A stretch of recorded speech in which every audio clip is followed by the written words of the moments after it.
आज के इस विषय में और वीडियो में मैं चतुर्माह में करने वाले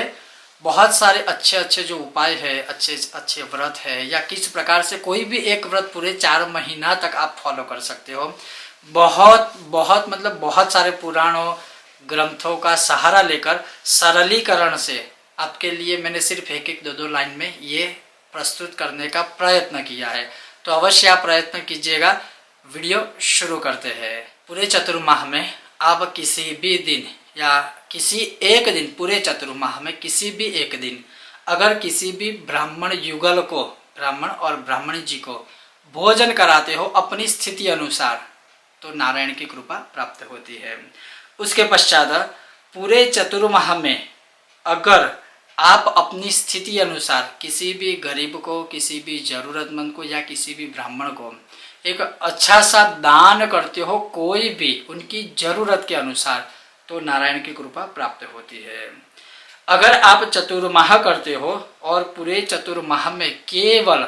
गौ माता के दूध का सेवन करते हो, अगर आप दूध पीते हो प्रतिदिन और उसमें गौ माता का दूध आप पीते हो, तो भगवान लक्ष्मी और नारायण दोनों की कृपा प्राप्त होती है।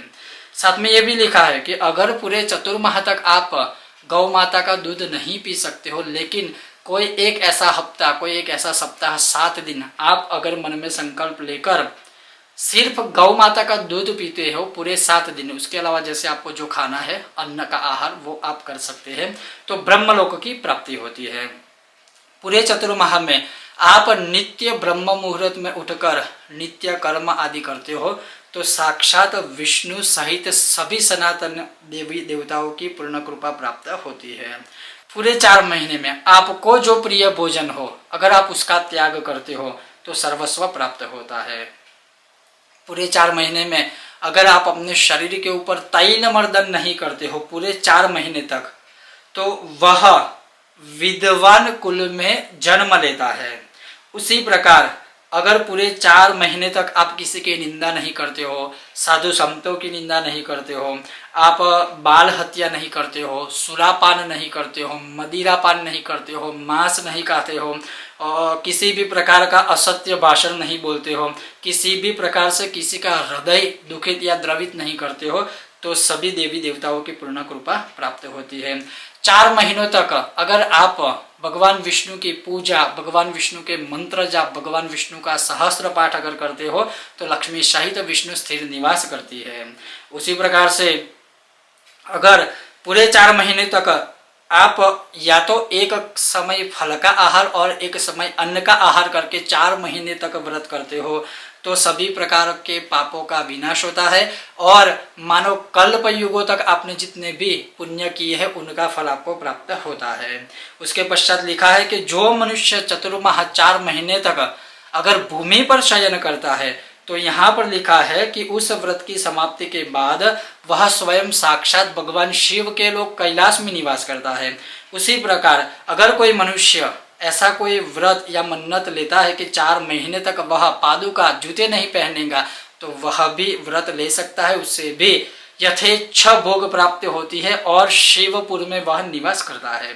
उसी प्रकार से कोई भी मनुष्य 4 महीनों तक भगवान शिव की चंदन पुष्प आदि से पूजा करता है, तो लक्ष्मी सहित नारायण उनके घर में स्थिर रूप से निवास करता है। 4 महीने में किसी भी दिन अगर किसी भी ब्राह्मण की चंदन आदि टीका लगाकर ताम्रपात्र या अपनी स्थिति के अनुसार दान करता है, तो वह अक्षय सुख प्राप्त कर कुबेर के समान धनवान होता है।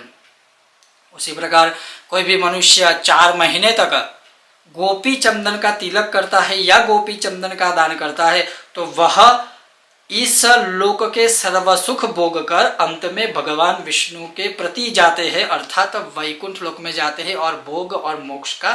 प्रदान करते हैं और भोग और मोक्ष को वह स्वयं भुगतते हैं। उसी प्रकार से चतुर्माह में अगर कोई शक्कर का दान करता है, कोई गुड़ का दान करता है, कोई अपनी स्थिति अनुसार दक्षिणा प्रदान करता है, कोई अपनी स्थिति अनुसार चाहे वो 1 रति हो, 100 रति हो, 1000 रति हो या 1,00,000 रति हो, किसी भी ब्राह्मण को या किसी जरूरतमंद को दान करता है, तो वह स्वयं आने वाले कई जन्मों तक राजा की तरह सब सुख भुगतता है।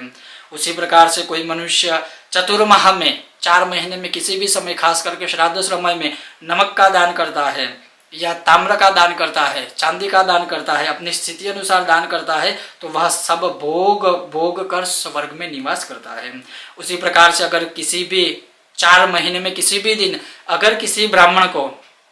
वह तांबुल, पूजा के जो पान आते हैं वह तांबुल का दान करता है, या फिर वह तांबुल को त्याग करके फिर उसका दान करता है, तो वह मेधावी यज्ञ किए जितना फल प्राप्त करता है। उसी प्रकार से कोई भी मनुष्य चतुर्माह में लक्ष्मी और पार्वती मैया को उद्देश्य में रखकर ब्राह्मण को या ब्राह्मण की पत्नी को, सौभाग्यवती स्त्री को हल्दी का दान करता है और हल्दी के दान सहित यथाशक्ति दक्षिणा या श्रृंगार का दान करता है, तो वह दैवी लोक में, वह माँ दुर्गा के लोक में निवास करते हैं।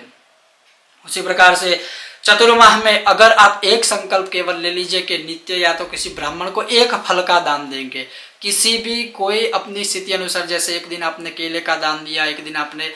सेब का दान दिया, या मान लीजिए आपको ब्राह्मण को दान नहीं करना है, कोई बात नहीं, आप किसी शिव मंदिर में दान कीजिए, किसी विष्णु मंदिर में दान कीजिए। ऐसा दान करने वाला जो मनुष्य है वह गंधर्व लोक में जाकर सभी प्रकार के सुखों को भुगतता है। इसी प्रकार से चतुर्माह में किसी भी ब्राह्मण को या तो शालिग्राम या शिवलिंग का दान करते हो, तो वह वर्णन इस पृथ्वी पर या सप्तलोक में कोई भी करने में समर्थ नहीं है। उसी प्रकार से आप अन्न दान करते हो, वस्त्र दान करते हो, पात्र दान करते हो, तो वह मनुष्य सभी प्रकार के यश भुगत कर सामाजिक मान सम्मान प्रतिष्ठा प्राप्त करता है। और सर्वोत्तम बात है कि 4 महीने तक कोई भी मनुष्य पीपल के पेड़ को नित्य अगर जल समर्पण करता है, समर्पित करता है और पीपल के पेड़ की यथाशक्ति प्रदक्षिणा करता है, तो वह साक्षात सभी पापों में से मुक्त होकर वैकुंठ में जाता है। अब देखिए, बहुत लोगों का एक प्रश्न होता है कि रविवार के दिन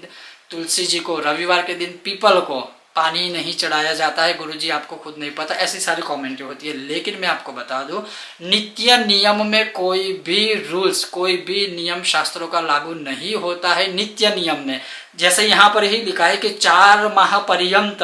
अगर आप विष्णु भगवान को स्मरित करके स्वरूप मानकर अश्वत्थ पीपल के पेड़ को प्रतिदिन जल अर्पित करते हो, पीपल के पेड़ की प्रदक्षिणा करते हो, तो वह रोग रहित हो जाता है, शत्रुओं का उसी प्रकार से क्षय हो जाता है जिस प्रकार से आप अपने मन से शत्रुओं के बल को विनाश करते हो।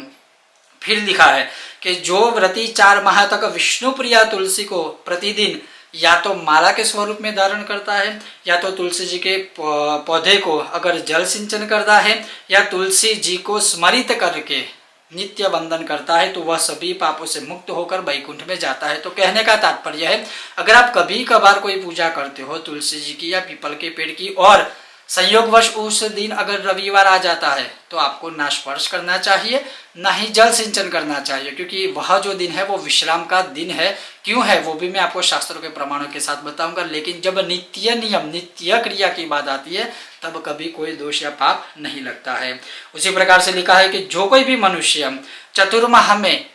राम राम अपने आगे जो भी आपको मिलता है, जब भी आप किसी को फोन करते हैं, जब भी आप किसी को मैसेज करते हैं, तो सर्वप्रथम भगवान का नाम देते हैं। तो जो कोई भी मनुष्य राम नाम स्मरण करता है, तो उसको तो राम की कृपा प्राप्त होगी, हरि की कृपा प्राप्त होगी, शिव की भी कृपा प्राप्त होगी, और वह साक्षात स्वयं ही देव समान हो जाएगा। उसके पीछे पश्चात लिखा हुआ है कि जो कोई भी मनुष्य 4 महीने प्रतिदिन ब्रह्म मुहूर्त में उठता है, सूर्य को अर्घ्य समर्पित करता है, गणपति को वंदन करता है, या अपने नित्य कर्म करता है, उसे ब्रह्मा जी समान ही सब वेदों का ज्ञान होता है और सूर्य के समान वह तेजस्वी हो जाता है। तो ये कुछ महत्वपूर्ण जो पॉइंट थे, जो मैंने बहुत सारे ग्रंथों में से ग्रहण करके बहुत सारे ग्रंथों में से मैंने एकत्रित किए थे, और सरलतम आपको समझा पाऊँ इसलिए मैंने आपके सामने यह प्रस्तुत किया है। आपको यह ठीक लगता है, आपको अगर यह योग्य लगता है, और आप 4 महीने तक कोई नियम लेकर कोई अच्छा कर्म करते हैं, तो अवश्य मुझे बताइएगा, जानकर खुशी होगी, और सबको भी सार्वजनिक रूप से बताइएगा। हाँ, कुछ कर्म ऐसे होते हैं जैसे गुप्त कर्म, जो सबको नहीं बताए जाते, लेकिन जब आप अधिक इतना लंबा अच्छा व्रत करते हो, छोटे छोटे व्रत करते हो, तो उसका प्रचार प्रसार भी अवश्य करना चाहिए। तो ये था आज का एक संक्षिप्त विषय। आपको यह वीडियो कैसा लगा मुझे बताइएगा, और अगर आपको यह विषय वीडियो पसंद आया हो बिना भूले वीडियो को लाइक कीजिएगा, अधिक से अधिक साझा कीजिएगा और चैनल पर नए हो सब्सक्राइब करना मत भूलिएगा। आप सभी का बहुत बहुत धन्यवाद। जय श्री कृष्णा। ओम गणेश।